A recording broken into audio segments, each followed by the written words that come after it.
Hello dear student, most welcome to all of you. I hope आप सब बहुत अच्छा कर रहे होंगे और सभी लोग अपने पढ़ने पढ़ाने में बिजी होंगे। आपकी एग्ज़ाम की जो डेट है वो नियरेस्ट है और अभी आपने क्या है कि मैथ्स की प्रिपरेशन जो है वो सब लोगों ने स्टार्ट कर दी है। चैप्टर 1 आपका पहले से हो चुका है, अभी हम चैप्टर 2 पे आ गए हैं। आज हम तो चैप्टर 2 शुरू करते हैं, objective how to get 20 out of 20 marks. Then question number 1 की तरफ चलते हैं।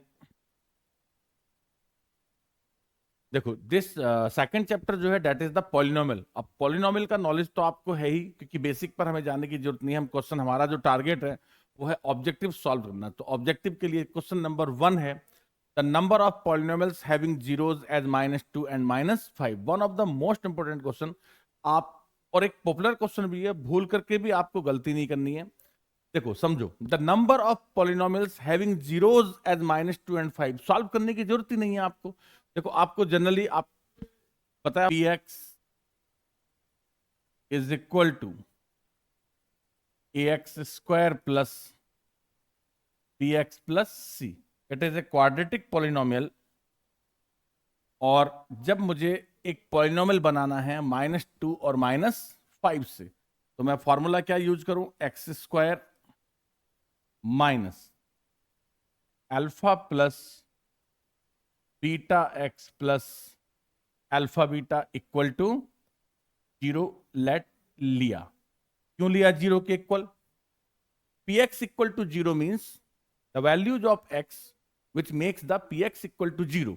तो जब मुझे जीरोज फाइंड करने हैं या थ्रू जीरोज पॉलिनोमियल फाइंड करना होता है, तो पहले इक्वल टू 0 लेना होता है। Then apply the alpha and beta. Alpha is -2, beta is 5, alpha is -2, beta is 5। It is x square. 5 -2 +3 minus से मल्टीप्लाई हुआ -3x -10 इक्वल टू 0। अब इसको इक्वेशन से जब आप पॉलिनोमियल में कन्वर्ट करोगे, एक्स स्क्वायर -3x -10, लेकिन यहां आपको क्या लगाना होता है? के लगाना होता है। और के लगाने का पर्पज क्या होता है कि अगर मैं वैल्यू चेंज करता रहूं, जैसे सपोज करो कि ये जो मेरे पास पॉलिनोमियल है एक्स स्क्वायर -3x -10, मैं इसको 2 से, 3 से, 4 से, 5 से, जिससे चाहे मल्टीप्लाई कर सकता हूं। तो there are so many polynomials which have the 2 zeros. तो ऐसे जो पॉलिनोमियल होते हैं उनका जो नंबर होता है वो इनफाइनाइट होता है। वो कितने भी हो सकते हैं, आप 10 बना लो, 20 बना लो। तो आपका जो ऑप्शन होगा 1 बिल्कुल भी नहीं है, 2 मे बी, क्योंकि 2 जीरोज होते हैं। बट यहां जीरोज नहीं पूछा, आस्किंग अबाउट द पॉलिनोमियल। तो जो नंबर ऑफ पॉलिनोमियल है वो बनेंगे मोर देन 2। अब मोर देन 2 मतलब मोर देन 3। मैंने क्या बोला? Infinite polynomials. तो मोर देन 3 में मोर देन 2 जो है वो अपने आप ही कवर हो जाएगा। नेक्स्ट क्वेश्चन की तरफ चलते हैं। तो नेक्स्ट क्वेश्चन इज, ओ, आपको बहुत अच्छे से इसको डिकोड करना पड़ेगा, नहीं तो क्वेश्चन आपसे बनेगा नहीं। देखो, if the zeros of the quadratic polynomial ax square plus b x plus c comma c not equal to 0 are equal, then. अब देखो समझना बच्चों, जो इक्वल जीरोज का जो कंडीशन है that is t equal to 0। T is b square minus 4ac equal to, means b square is equal to 4ac। अब आपको मेरी बात को समझना है। जो बी स्क्वायर होता है, b square that is positive, क्योंकि ये बात तो आप जानते हैं कि कोई भी जो होल स्क्वायर नंबर है दैट इज ऑलवेज पॉजिटिव। मतलब बी स्क्वायर को मैं क्या लिख सकता हूं? Greater than equal to 0। लेकिन इक्वल टू 0 वाला केस लेना नहीं है, क्योंकि उसने बोला सी नॉट इक्वल टू 0। अब राइट साइड में आते हैं, ए और सी। अब ध्यान दो, if the left side of positive, if the left side is positive, तो right should be also positive। तभी तो आपका क्वेश्चन सॉल्व होगा, नहीं तो क्वेश्चन तो सॉल्व होने का चांस ही नहीं है। तो इसका मतलब ये हुआ कि if A is positive, C is positive, तो ए और सी का मल्टीप्लाई प्लस होगा। A is negative, C is negative, तो भी ए और सी का जो मल्टीप्लाई होगा वो क्या होगा, प्लस होगा। अब आप ऑप्शंस मैच करो। ये क्या कहते हैं, C and A have the opposite sign, C and A have the opposite sign, लेकिन इसमें तो मैंने ऐसा कुछ नहीं बताया। ये क्या बोल रहा है, A and C both are the positive और both are the negative। इसका मतलब ऑप्शन आपका क्या आएगा, A and C, C, option c आएगा, A and C have the same sign। अगर उन दोनों का साइन सेम होगा तभी पॉसिबिलिटी बनेगी, नहीं तो पॉसिबिलिटी नहीं बनेगी। तो क्वेश्चन पूरी तरह से आपके थिंकिंग लेवल पर डिपेंड करता है कि आप इसे कैसे सॉल्व करते हो। तो आपको क्वेश्चन को सही से रीड करना है, डिकोड करना है। कंडीशन वही है आपकी कि d equal to 0 means b square equal to 4ac। तो ये आपका सॉल्व हो गया। नेक्स्ट क्वेश्चन पर जाते हैं। नेक्स्ट इज सेम टाइप का क्वेश्चन तो नहीं है। कहता if one of the zeros of a quadratic polynomial x square plus ax plus b is negative of the other। यहां पर आपको ये जो लाइन आई है निगेटिव ऑफ द अदर का क्या मतलब है, इट मींस जैसे सपोज कि 1 0 is alpha, other is minus alpha. If 1 is minus alpha then other is plus alpha. देखो निगेटिव टू ईच अदर का मतलब ये होता है कि निगेटिव ऑफ 5 इज -5 और निगेटिव ऑफ -5 इज +5। देखो निगेटिव ऑफ -5 इज +5। अब if the zeros of the negative, if the zeros are negative to each other, it means their sum is 0, their sum is 0। अब अगर सम 0 है तो आप formula देखो क्या होता है। फार्मूला होता है minus b upon a equal to sum of zeros. तो minus b upon a equal to 0, और अगर मैं क्रॉस मल्टीप्लाई करूंगा तो minus b equal to 0 means क्या बना, b equal to 0। Where is b, where is b। अब इस क्वेश्चन में a जो था वो 1 था और b कितना है, a है। तो आपको कुछ नहीं करना है, यहां पर आपको थोड़ा चेंज करना है कि at the place of b, b की जगह पर कौन है, a है, और at the place of a की जगह पर कौन है, 1 है। तो ये बना माइनस a इक्वल टू 0 और यहां पर आपका बन जाएगा a इक्वल टू 0। अब आप क्वेश्चन को ट्राई करते हैं कि हमसे सॉल्व हुआ क्या। तो यहां देखो आप ध्यान से, x square plus ax plus b, बहुत आपको मेरी बात को बहुत अच्छे से समझना है। अब इसमें x square, ax and b, अब जो एक्स स्क्वायर है this b ax and this, इसे बोलते हैं quadratic term, quadratic term. ax is linear term, x power 1 है भाई, x पावर 1 को क्या बोलते हैं, लीनियर टर्म, और b को बोलते हैं कांस्टेंट टर्म, कांस्टेंट टर्म। अब समझो आप, तो इसका मतलब ये हुआ कि a इक्वल टू अगर 0 हुआ, ax 0 हो जाएगा, और ax 0 होने का मतलब लीनियर टर्म इज 0। अब आप आंसर पढ़ो, ये कहता है then it has no linear term, मतलब लीनियर टर्म नहीं है, नो लीनियर टर्म। ये क्या कहता है, can have a linear term. तो ये वाला जो ऑप्शन है पॉसिबल नहीं है, क्योंकि लीनियर टर्म हमारे पास नहीं होगा जब a 0 हो जाएगा। बहुत ध्यान से समझना, अच्छे से डिकोड करना। Can have a linear term, तो अब तो केबीसी का 50-50 बन गया कि 2 ऑप्शन जो है वो आपके डिलीट हो गए और अब आपके पास बचे कितने, 2। अब इनको फिर से पढ़ते हैं। तो ए में क्या लिखा हुआ है, has no linear term and the constant term is negative, has no linear term and the constant term is positive. अब आप ये देखो कि अगर किसी भी इक्वेशन में जब लीनियर टर्म 0 हो जाए तो इक्वेशन कैसा होगा, जैसे मैं समझाता हूं।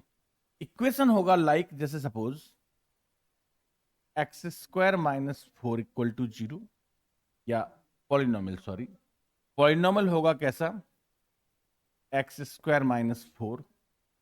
और ये कैसा पॉसिबल है, p x equal to x square plus 4। यानी अब जब लीनियर टर्म जीरो हो गया तो there are two types of polynomial कि जो सी है मे बी पॉजिटिव और मे बी निगेटिव। अब इसको अगर मैं सॉल्व करता हूं, x square minus 4 equal to 0, x square equal to 4, और x की वैल्यूज आ गई +2 एंड -2, मतलब मैं सही हूं। ये मेरे से सॉल्व नहीं होगा, क्यों? क्योंकि x square plus 4 equal to 0 होगा।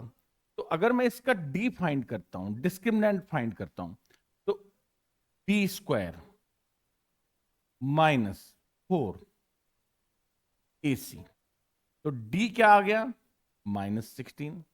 और ये जो सिचुएशन होती है इसे क्या बोलते हैं, नो जीरोज। नो जीरोज, इसका मतलब आपको, अगर आपने सी को पॉजिटिव रखा तो आपके आंसर ही नहीं आएंगे, जीरोज आएंगे ही नहीं। लेकिन अगर आपने सी को क्या रखा, नेगेटिव रखा, तो ये सॉल्व हो जाएगा। और सॉल्व होने के बाद इसके दो आंसर बन जाएंगे, एक पॉजिटिव होगा और दूसरा क्या होगा, नेगेटिव। अब हम आगे वाला पूरा करते हैं। हैज नो लीनियर टर्म, पहली क्लियर हो गया था। कहता है कांस्टेंट टर्म इज नेगेटिव, ये करेक्ट है। और कांस्टेंट टर्म इज पॉजिटिव, तो पॉजिटिव वाला आंसर डिलीट हो जाएगा। अब आपका ये बना, मींस ऑप्शन ए करेक्ट होगा। तो ये बहुत ही अच्छा क्वेश्चन भी है, बहुत एनालिटिकल है, कंसेप्ट इसका बहुत अच्छा है। और इसको सही करने के लिए आपको जितनी चीजें मैंने बताई उनके थ्रू आपको जाना पड़ेगा। तो देन ये क्वेश्चन हमारा सॉल्व हो गया है। चलते हैं नेक्स्ट क्वेश्चन पर, one more important question of, तो question number 4 is alpha beta are the zeros of the polynomial, polynomial is f x equal to x square minus p x plus 1 minus x square, multiply करो minus p x minus p minus here a, coefficient of x square is a is 1, p at the place of b here is minus p, और c की जगह पर कौन है, minus p minus c।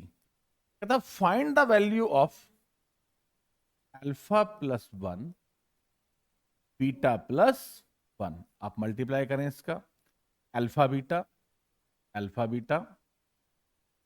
Plus alpha, फिर 1 से beta, और 1 1 जा 1। अब देखो, इसका मतलब मुझे क्वेश्चन सॉल्व करने के लिए दो चीजों की जरूरत होगी, एक अल्फा बीटा की और एक अल्फा प्लस बीटा की। तो मैं फाइंड कर लेता हूं, अल्फा प्लस बीटा का फॉर्मूला आप सबको आता है माइनस बी अपॉन ए। क्या आपको मेरी बात समझ में आई? माइनस बी यानी बी की वैल्यू में ऑलरेडी पी है, तो अब यहां दो माइनस हो गए, तो alpha plus beta is equal to p. Alpha beta, alpha into beta क्या होता है, सी अपॉन ए। तो माइनस पी माइनस सी, और ए इज 1, तो alpha beta is minus p minus सी।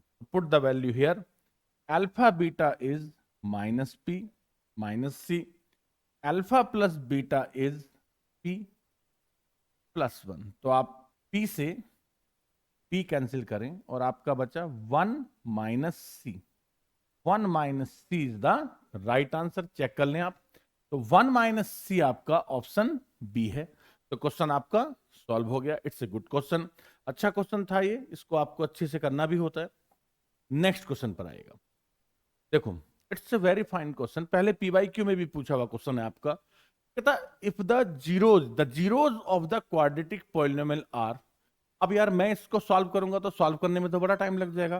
देखो इसमें क्या है कि आपके पास there are two technique to solve the question. एक तो आप ऐसे लर्न कर सकते हैं, क्या,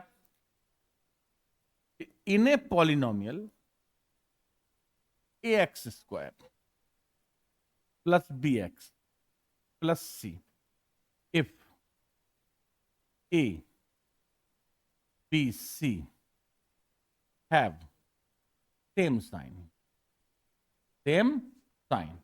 अगर ए बी सी के साइन सेम होते हैं मतलब A greater than 0, B greater than 0, C greater than 0, या फिर ए लेस देन 0,